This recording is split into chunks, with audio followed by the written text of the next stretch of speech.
New Thought Media Network. We are a global broadcast network of positive music, media, and entertainment, inspiring humanity's evolution along the journey of enlightenment and creating a world of love, peace, empowerment, and prosperity for all. New Thought Media Network. Positively inspiring.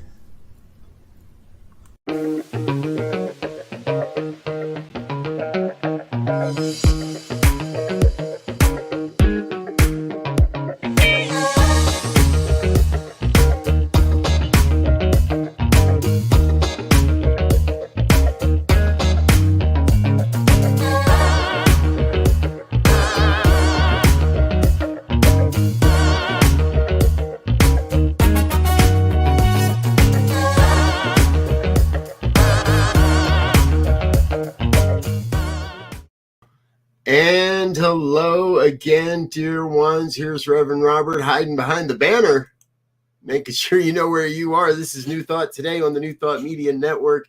So grateful that you are with us. Rev Z is not here today, but that's okay because I have a dear friend of the network and a great light in the world. I just look at that background. Don't you just love that? Come on. Ladies and gentlemen, this is Reverend Sharri Johnson of the One Heart Retreat Center. Welcome aboard, Reverend Sharri. Oh, thank you for having me, Reverend Robert. It is a delight to be here. Oh, well, we're grateful that you're here as well. We're going to get all kinds of good conversations going, share with everybody what's happening. And I want to let everybody know that if you're with us, feel free to join along in the conversation. Chat along, share your comments, let us know what your questions are. We want to hear from you as we progress today. So, Reverend Sharri, we've got a great tradition. Sometimes I read people's bios and sometimes I just say, tell us who you are. So you get to guess which one today is. Given the day I've had, it's got to be. Tell us who you are. Exactly. Well, gee, who I am, I did an exercise once where they asked us here's the question, who are you? And they gave you a sheet of paper. I'm a grandmother, I'm a great-grandmother, I'm a mother, I'm a widow, I'm an ordained CSL minister, I'm the executive director of One Heart Retreats, I'm the director of One Heart Metaphysical Research Library, I'm Penny's mama, Penny's my little puppy dog, I'm Bandit's mama, that's my cat, I'm a member of the CSL Kansas City congregation. I'm a member of Greater Kansas City Interfaith Council. I'm a member of the Arkansas Interfaith Council. I could go on for a while, but the big one is I'm the person who runs the website, oneheartretreatcenter.org, because that's the place where I think we make the most difference because of the Spirit Online Directory. And the Spirit Online Directory was an accident. It wasn't intended to be part of my ministry. But about 6 months before COVID happened, my mentor, Reverend Dr. Kim Kaiser, said to me, I was living in Arkansas on a retreat center, 2 hours from everything Arkansas. And he said to me, you know, Sharri, I know how important spiritual community is to you. And I'm kind of wondering how you're handling that out there. And I said, oh, piece of cake. Now, mind you, COVID hasn't happened yet. I made a list of all the CSL centers that live stream their churches, and then I bookmarked them. And on Saturday, I pick what church I'm going to go to tomorrow, and I find the time zone, and then I go to my office and I go to church. And he said, well, you know, famous last words from a mentor. Well, you know, there are probably a few other people who could use that information. And as a result, I now have a more than 20-page directory of online spiritual practices that are available across the country and across the globe. Yes. Let's take a look at that, folks. Here is the website, oneheartretreatcenter.org. And this is specifically the directory. That's just the front page. And that is just the front page. Exactly. We can see all these various options. 57 churches that's live stream their services on Sunday, and the link that takes you directly to their service.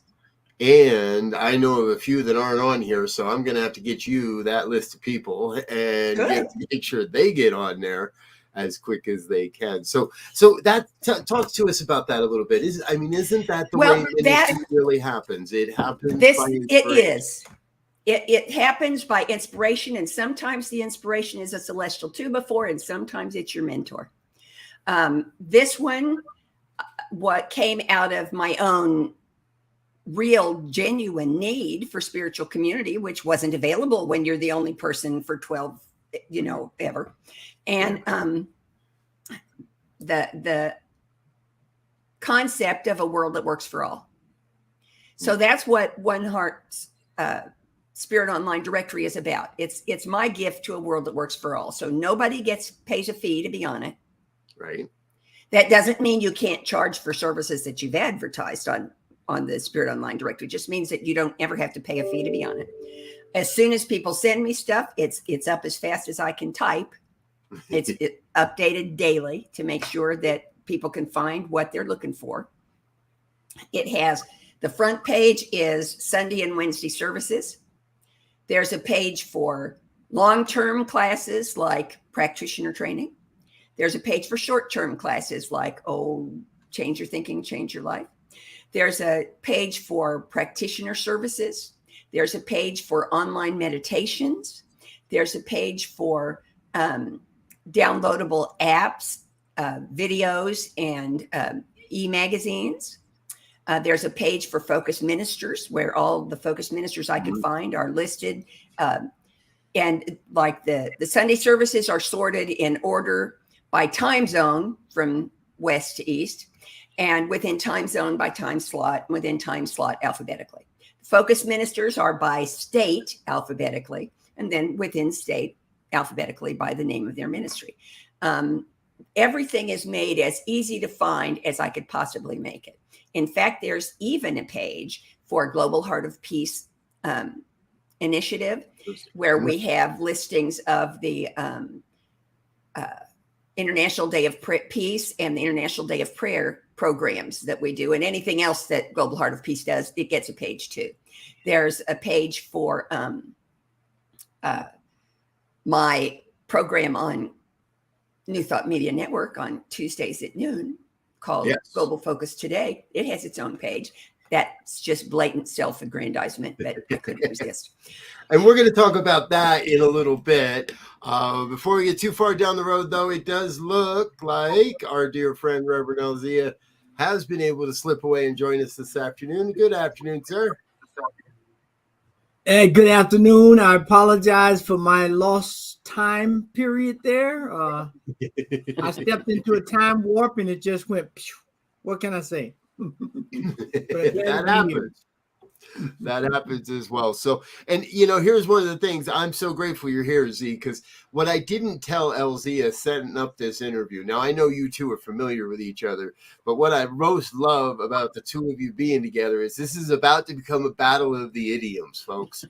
There's no question about it. These two can turn a phrase like I've never met, and I just anticipate that we're going to hear some of that today. So keep your ears peeled as this conversation continues and continues. So Reverend Sharri, here's where I really want to jump in. Yes, you have a new program on the network Tuesdays at 11 a.m. Mountain Time, folks. Global Focus Today. It's a great opportunity. Reverend Sharri's talking with the focus ministers of the New Thought movement and looking at how focus ministry is how ministry is moving away from some of maybe the broader expressions of it and more into specialized expressions of it. Share with us a little bit. Tell us a little bit. What are you seeing out there in the world when it comes to focus ministries? I really believe that focus ministry is the future of spirituality because brick and mortar is too limited. I have people who are doing ministries in prisons. I have people who are doing ministries. I had a guest today whose ministry is working with disabled vets. There are ministries for animals. There are ministries that specialize in funerals and weddings. Oddly enough, they're not the same ministries. The funerals is one batch and the weddings are another batch. There are people like me. My main focus is retreats, but I also do classes online. And I've learned from COVID how to do retreats online. Yeah. There are ministers whose focus is music, and oh boy, I love them. Mm-hmm.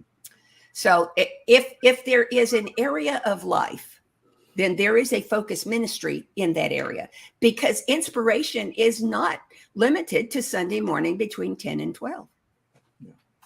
Mm.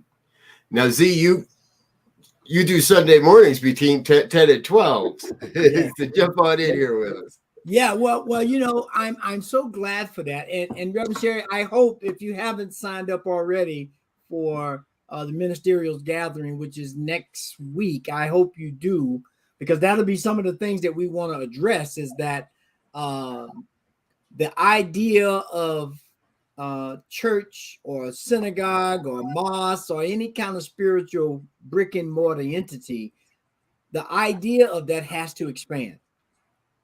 Because we've learned through the pandemic and just through generational changes that the way the baby boomers and the millennials may have gone to a building, the Gen Xers and the Zs are not doing that. And so we have to figure out a way not only to get them involved, but to get them tapped in to be the new leaders, because they're going to be the ones that carry the torch. And so I agree with that wholeheartedly. And as Robert said, we have a brick and mortar, but we're doing it with a different idea. We've just gone back hybrid, and we're looking to do basically create a global community within the community, right? We're looking to partner and provide services or be able to point people to services that already exist. There's no need to recreate the wheel if we got wheel already available. So we're looking to do some of that in terms of out picturing the new spiritual centers and churches and mosques and synagogues. So it's going to be a both and, I think.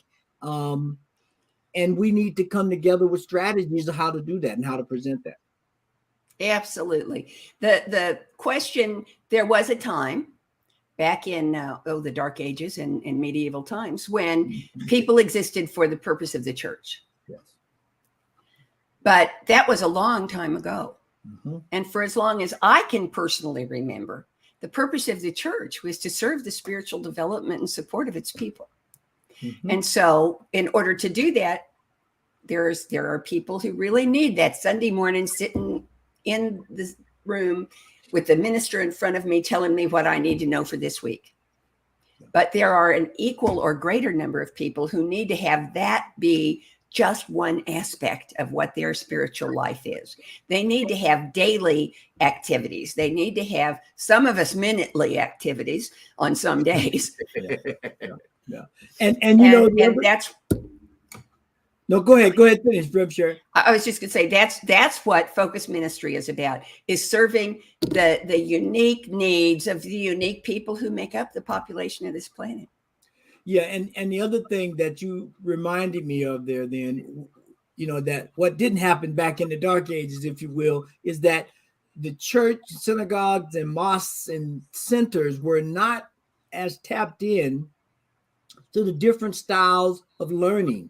Tactile, kinesthetic, gustatory. I mean, there's all these different ways of learning that the church only handled pretty much one way, auditory. You go there, you listen, you know, but somebody that was visual, they may not get it. Somebody that's tactile or whatever the different modality might be, they weren't accounted for. And so we now understand these learning models. We now understand that we have to present this information in different ways, and that will be the challenge in the future, especially as we find that now the younger people are very short. They get the information in very short spurts because of the technology, and they don't need to remember as much because their thing is, I can just Google it. So we have to be able to take those kind of ideas into consideration when we begin to move forward, I believe. Absolutely. In fact, the last job I had before I was a minister was 35 years as a college professor teaching computer science. So I understand that you got to give it to them in bite-sized pieces. You got to put them in the right order. You got to put them where they can find them. And I think that is that's an ever-expanding field of learning modalities, because there used to be 3. You used to hear it, see it, or say it. That was it. Now you hear it, see it, say it, do it, build it, sit in it, wrap your arms around it, color it in. There are as many forms of styles of learning as there are people on the planet.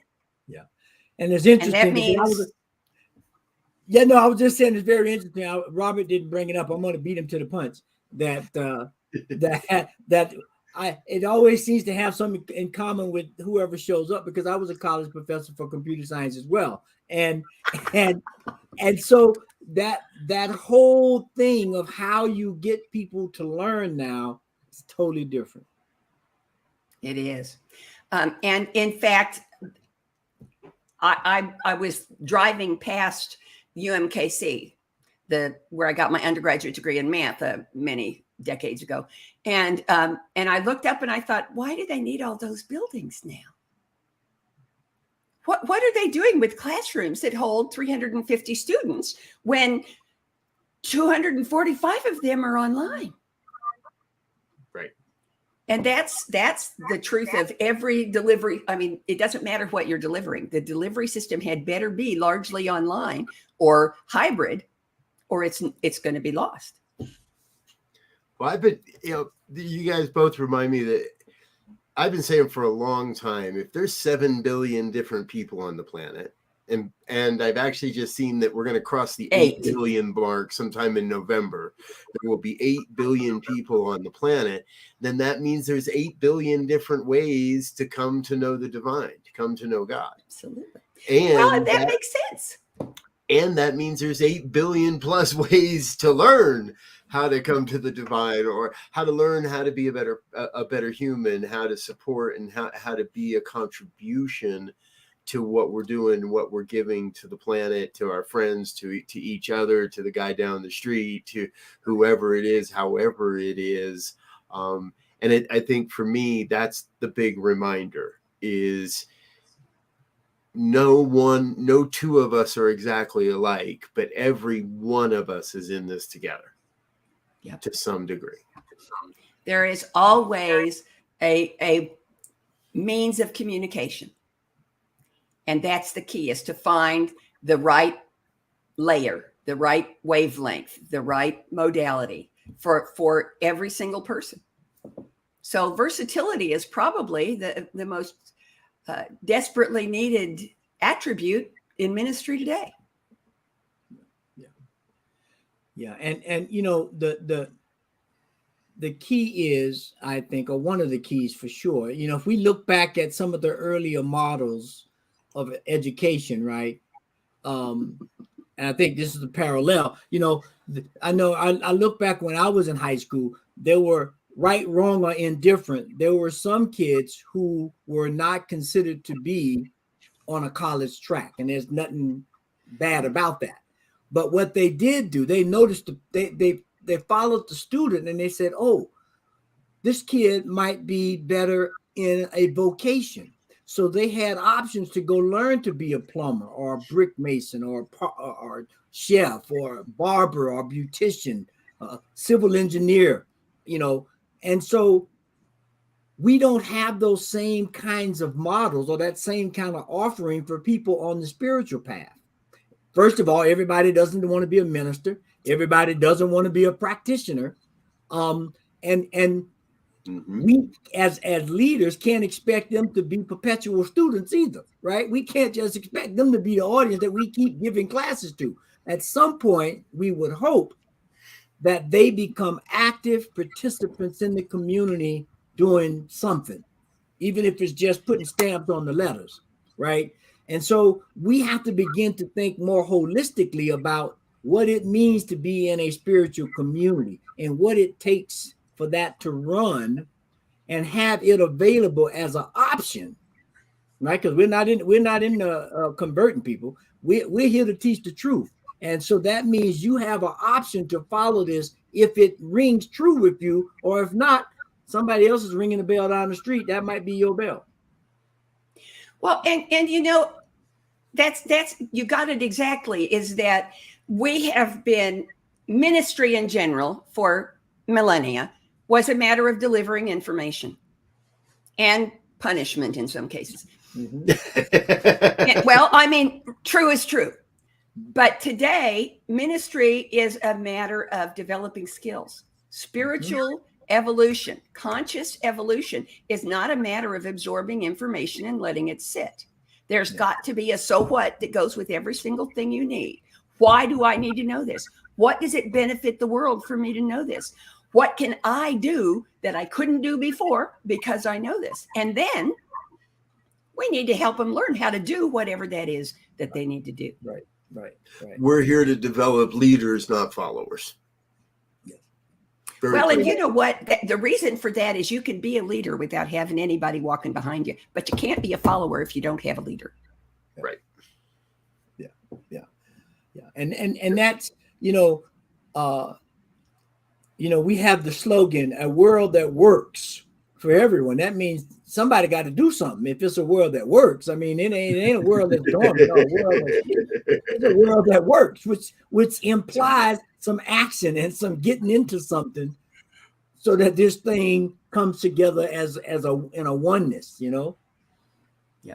And one of the other aspects of my ministry is the Global Heart of Peace Initiative, and I see a world that works for all as being the means by which we achieve world peace in expression. Because my personal belief is that we don't need to create world peace. It's already there.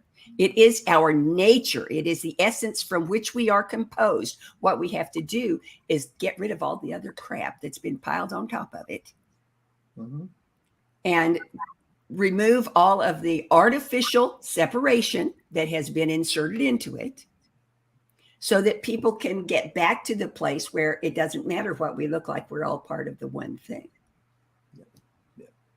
And there's always an opportunity for me to use my patented example, and that was the perfect lead in right there, which is, Robert's laughing because he already knows what I'm going to say.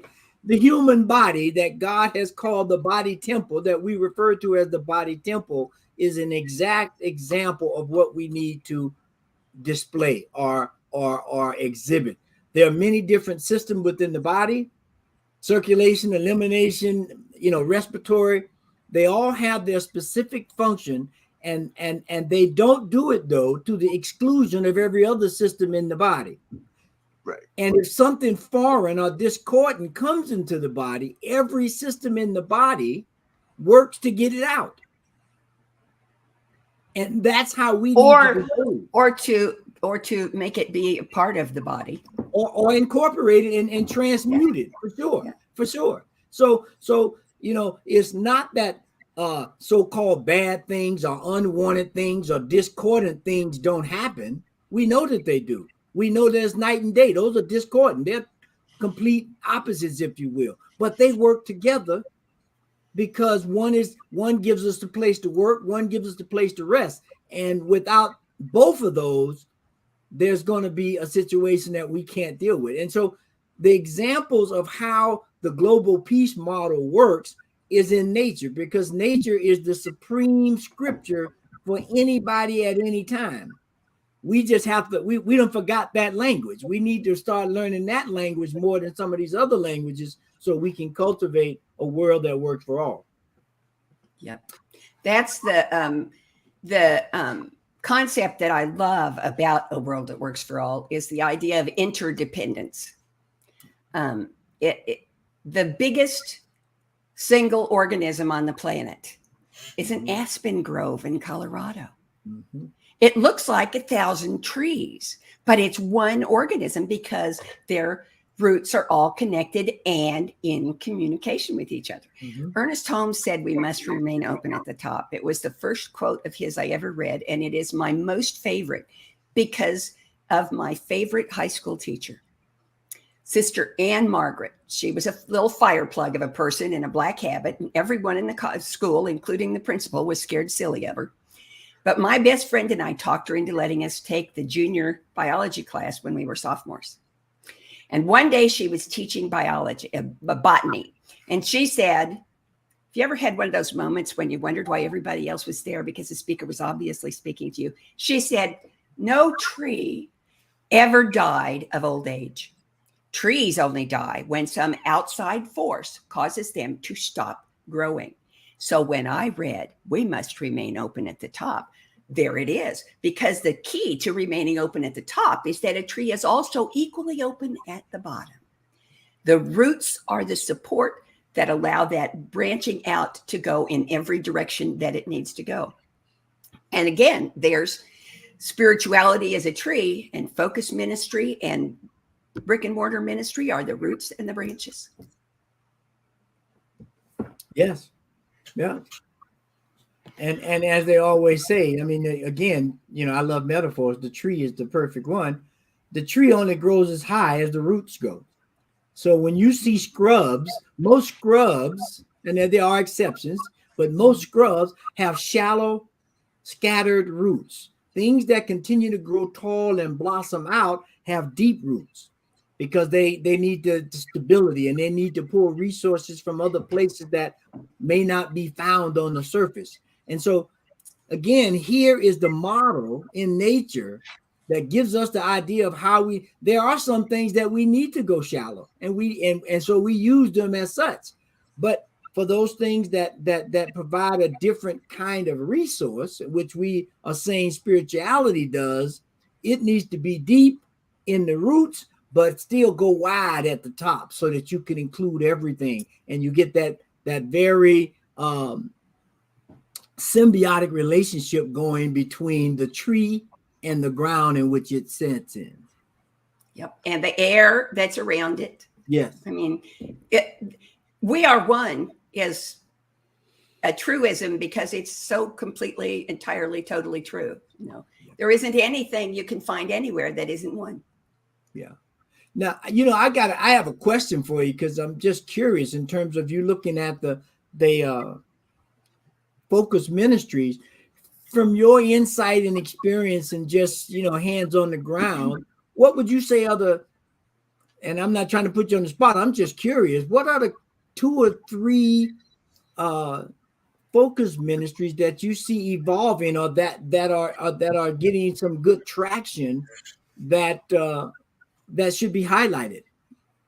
Well, one of them is the minister who was my guest today. Donna Smith has a ministry called Graceful Passages for Veterans. She works exclusively with veterans who have physical and mental disabilities. Mm-hmm. And she is making a huge difference in her area. In fact, she's very interested in using that model in other places, and I certainly hope to be able to support that in some way.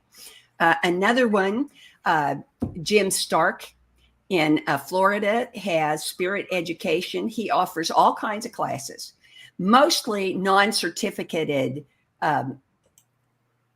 what do I want to say? Spiritual evolution, personal enhancement, development kinds of courses.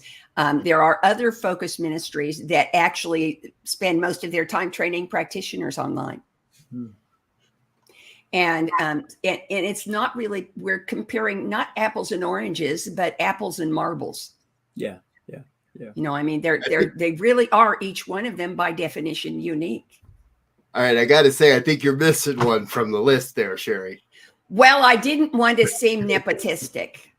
But that's what we're here for. All right, then. You got to count New Thought Media Network. Gee willikers, we got everything. We got music. We got education. We got prayer. We got spirituality. We got meditation. We got everything you could possibly want. And if we don't have to have it, all you have to do is let us know and we'll get it. Exactly. Thank you. If we don't toot our own horn, who's going to toot it for us? That's true. Exactly. Folks, if you wonder what you found yourself watching, this is New Thought Today on the New Thought Media Network. Myself, my co-host, Reverend Elsia. We're chatting with Reverend Sharri Johnson today, and she's obviously got a call coming in from God, and we need to take a break anyway and get a little drink of water. We're going to be back in just a minute. Give us a minute to tell you a little bit more about what we're doing around here on this amazing network, and we'll be back with more conversation in just a moment here on New Thought Today. Don't go anywhere. Stay tuned. We'll be right back.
And Gosh, we're I back. forgot one.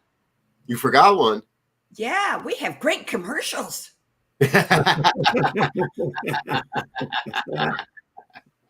We do try that as well. Thank you, Reverend Sharri. Folks, if you're wondering what you've stumbled into, this is New Thought Today on the New Thought Media Network. It's so grateful to be with you on a Tuesday afternoon. Please do hit the like button, the share button, the subscribe button, any old button you want to hit, as long as the buttons are up and not down. We'll take the button, the click, and let your friends know what we're doing and what we've got going on here today. It's always a great time. All right, so Z, I'm sorry, I'm going to have to break the news. I'm the one that's going to have to break the news to you. You dropped a plug earlier in the program about the CSL Ministers Conference next week, and neither of us are going to be there because Reverend Sharri and I are going to be at the ANTN conference at Unity Village next week, up close and personal. And we're going to be doing some broadcasting from there as well. Reverend Sharri, you've got a guest live from the from Unity Village next Tuesday on your program. Tell us a little bit about that. John Karn is a Science of Mind minister associated with Anton, associated New Thought Network. And his ministry, his focus ministry, is working with the homeless. When I called to ask him if he would be on the show, he said, oh, yeah, he'd love to. But right now he was busy cooking for 200 people.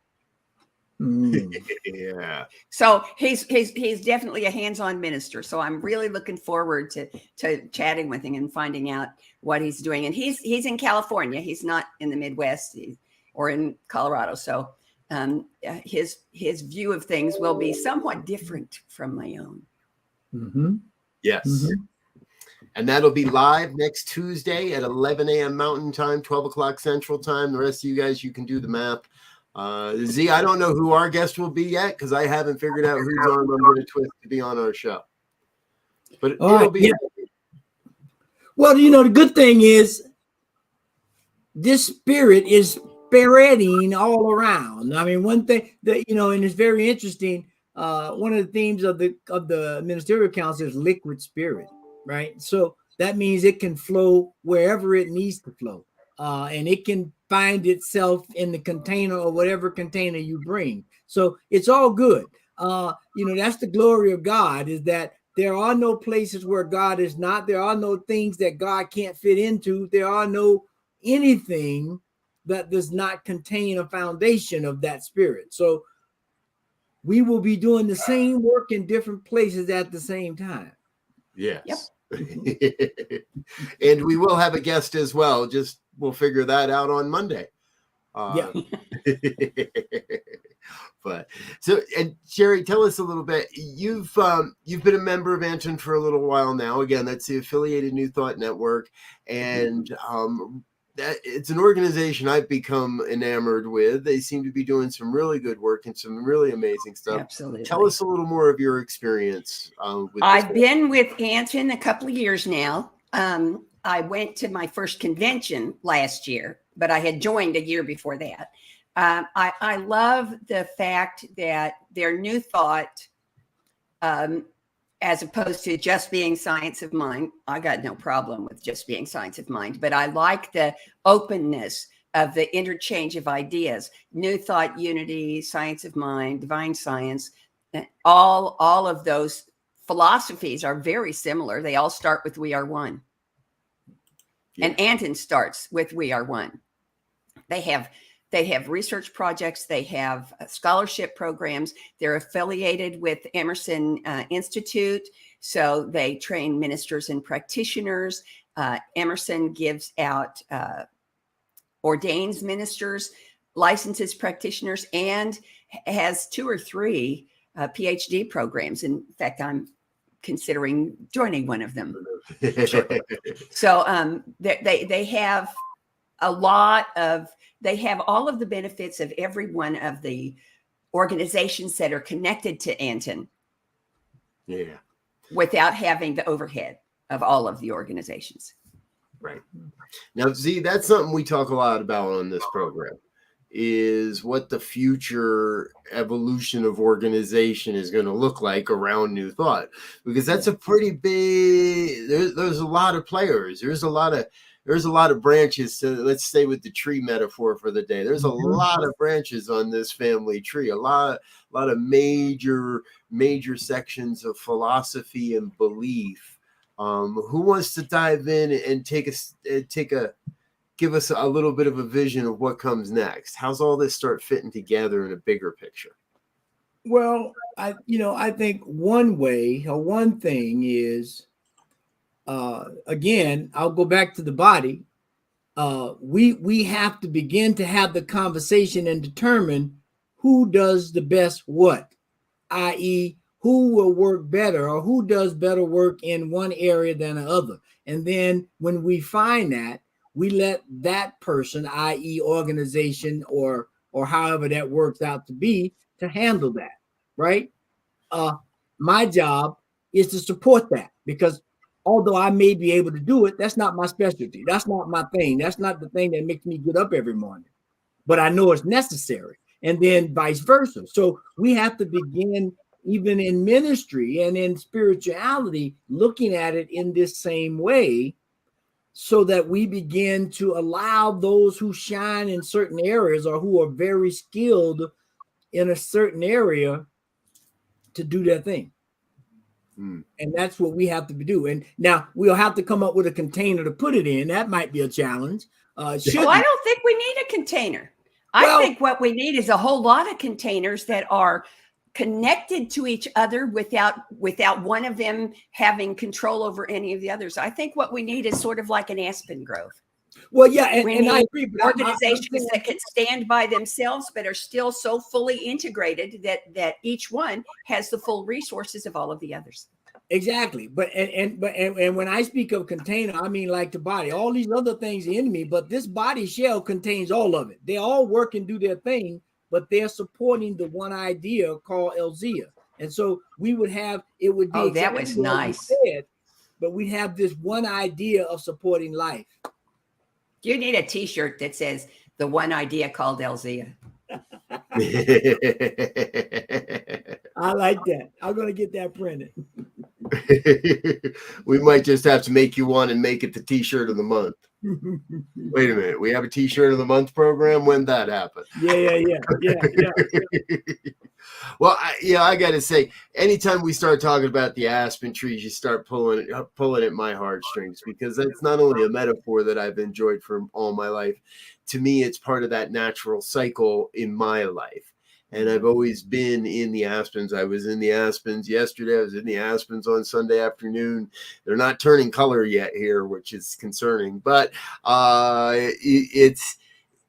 there's that connectedness that I think we're all speaking to. Mm-hmm. That recognition that a single aspen will not stand on its own.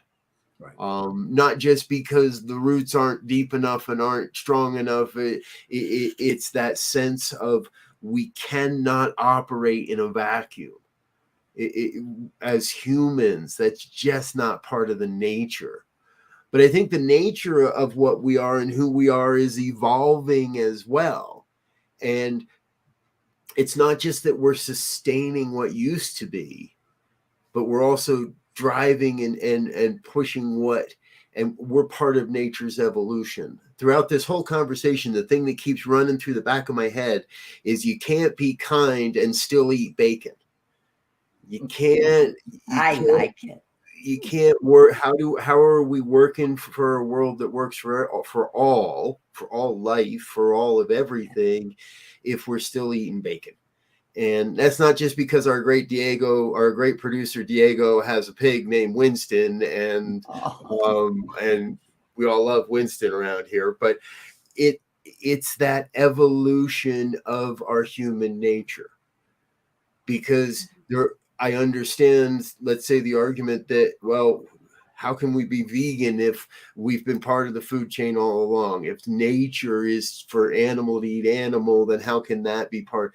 And I just see it as it's the evolution. It's conscious evolution. That's what vegetarian and vegan philosophy, to me, lifestyle are. They're conscious evolution. I woke up 2 years ago on New Year's Day and realized that I could no longer eat anything that could be afraid. Mm. And I look forward to the day when I don't have to explain that to people. Now, I get it if the chicken's afraid that it's when it gets its head cut off, but is the chicken afraid when it lays an egg? Well, actually, no, I do eat eggs and cheese.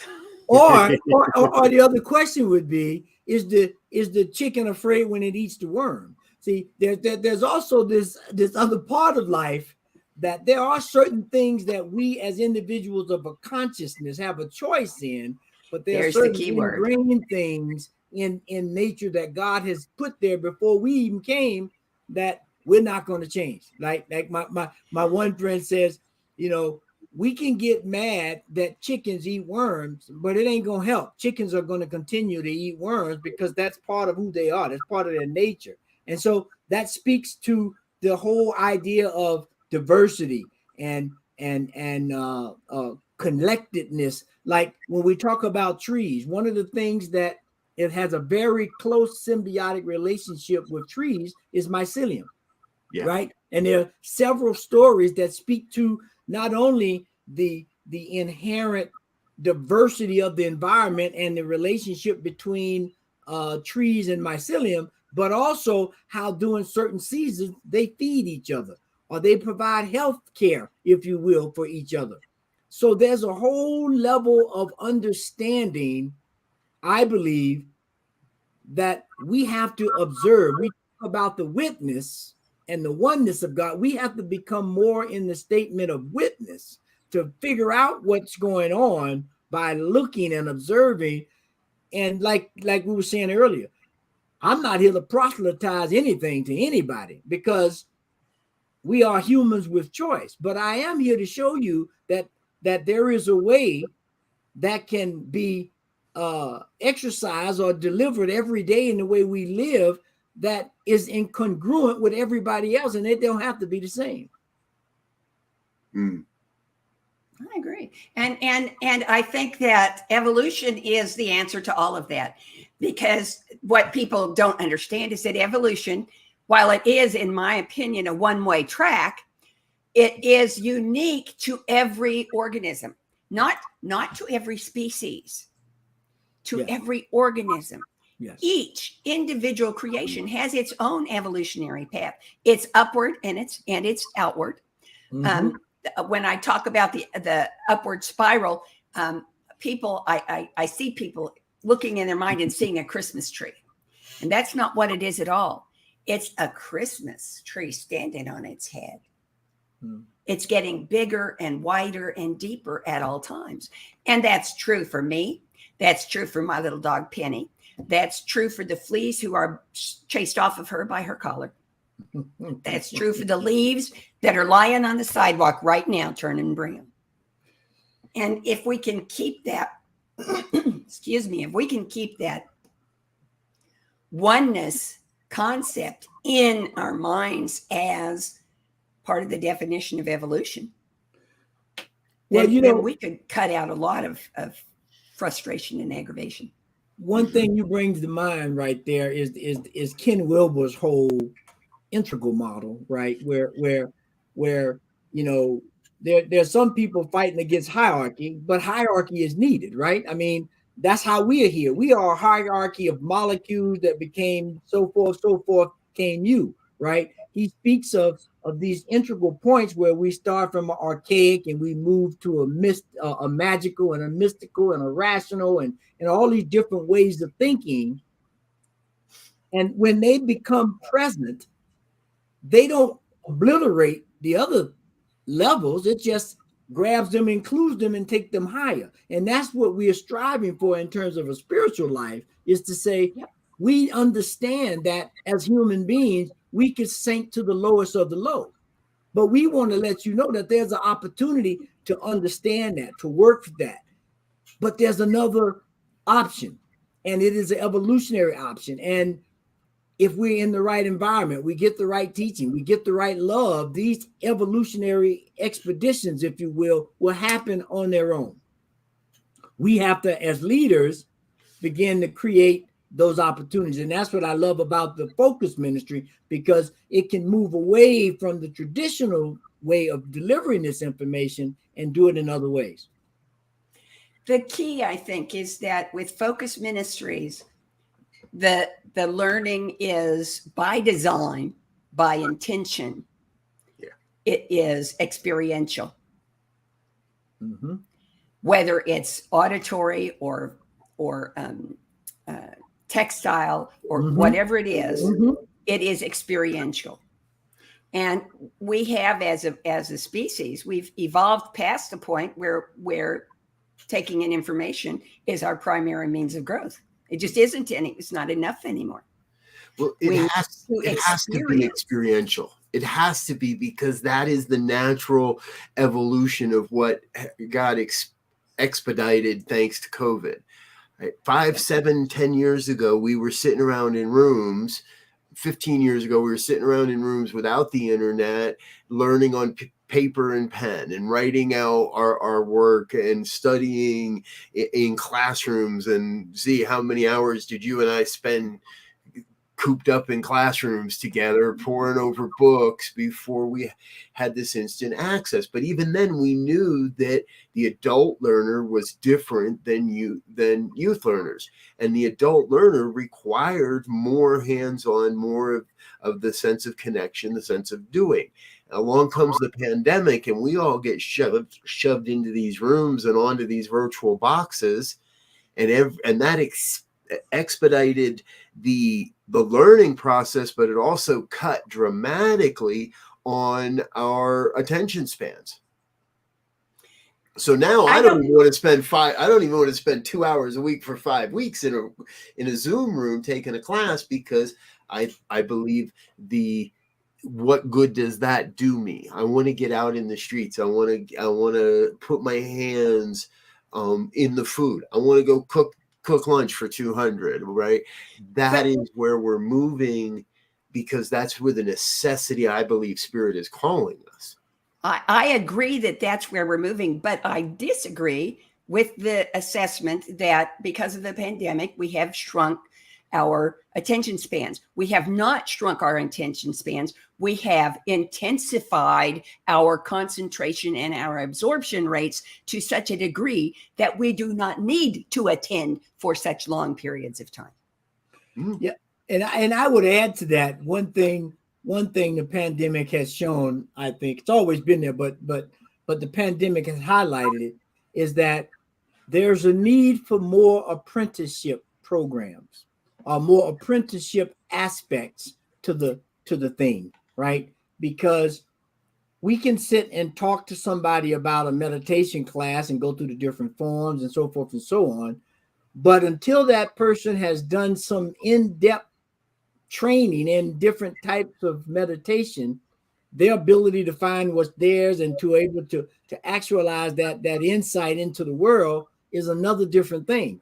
Is whether we want people to have a conversation about meditation or whether we want them to meditate.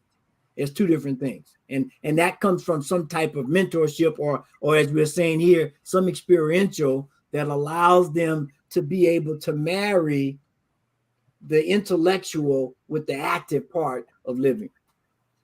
It's what I call the so what factor.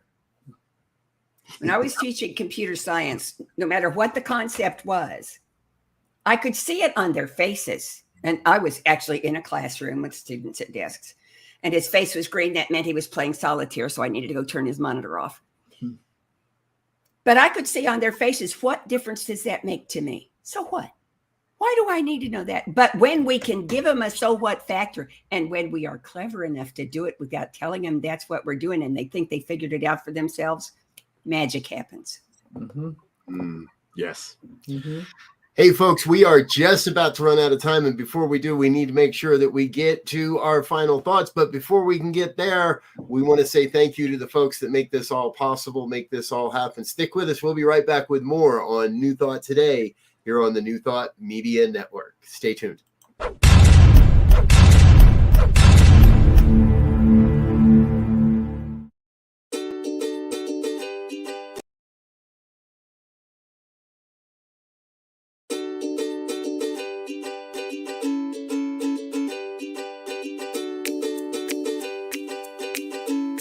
Thank you, Center for Spiritual Living Denver, for your continued support.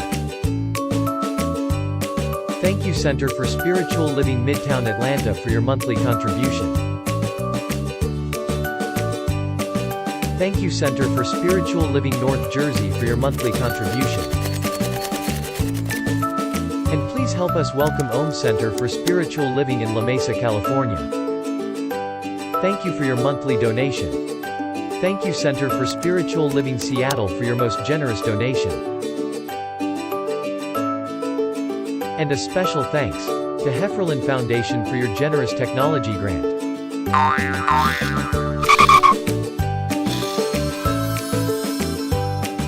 And Suze Ajit, thank you for your very generous donation. And a super special thank you to Dr. Tracy Brown, RSCP. Thanks for being a super donor. And a big shout out to all our committed donors.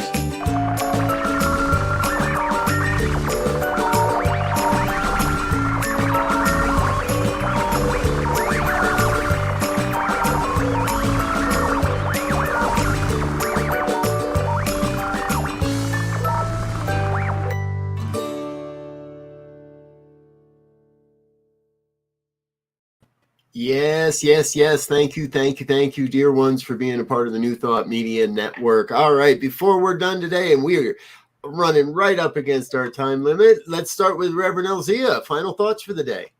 Final thoughts is look for a way to get involved and get involved. That's the ultimate for me. Find, not just teach it and preach it, we need to be it, whatever that is in terms of a spiritual perspective. And that's what I'm trying to advocate.